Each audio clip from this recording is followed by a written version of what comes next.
Hi everyone, we're back, and the topic for discussion today again, we're talking about the newness and chemotherapy, brain tumors, bone marrow transplant, aplastic anemia, and non-Hodgkin's lymphoma.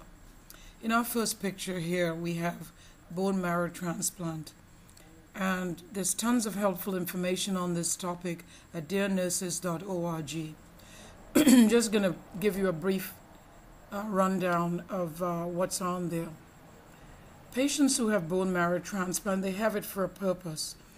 It's used for conditions such as lymphomas, cancers, leukemia, aplastic anemia, and many other conditions which you'll find over there. Typically what happens, a central line is placed in the chest. It may be one of those like a Broviac or a Hickman catheter, and bone marrow is transplanted just like a blood transfusion.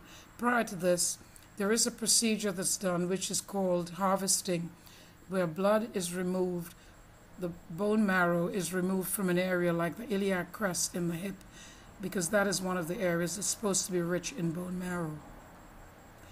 Now we're going to move on to tumors. A glioblastoma is known to be one of the deadliest that can occur in the brain, and apparently the prognosis is not meant to be very good. However, there are some that after treatment people can survive longer. Let's take the case of a chemotherapeutic agent that's used to treat this condition. Temodar is one of the drugs that's commonly used. And I know it's not easy, there are no easy answers, but at least it's a help and gives that person a chance of good survival. However, there are many side effects. I've included some of those that I've investigated, like seizures, nausea and vomiting, excuse me, flu-like symptoms, weight loss, hair loss, and let us not forget that a diagnosis of cancer is really hard on a patient and family. Let's not forget the emotional side. These patients will need a lot of emotional support, whether from the social worker, the nurse, and whoever else is available to give it. Then let's talk about aplastic anemia. There are many types of anemia: pernicious, aplastic. I'm going to address in this situation aplastic anemia. And aplastic anemia, here is a gentleman who has been diagnosed with aplastic anemia.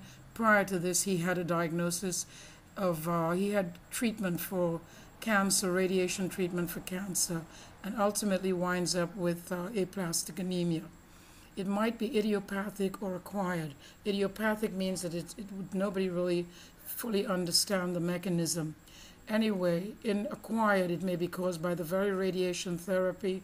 It may be caused by anticonvulsant drugs, which are given for seizures, autoimmune diseases, and there are just many conditions that may apply.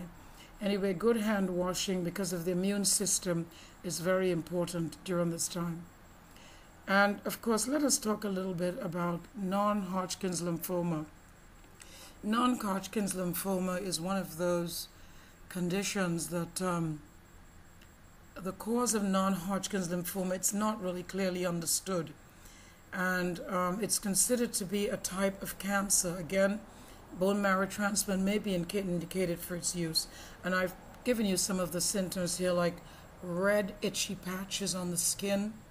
Patient complains of having night sweats, swelling in the lymph glands, and usually tests are done like a biopsy of the lymph nodes and a workup. The doctor does one and decides the course of treatment.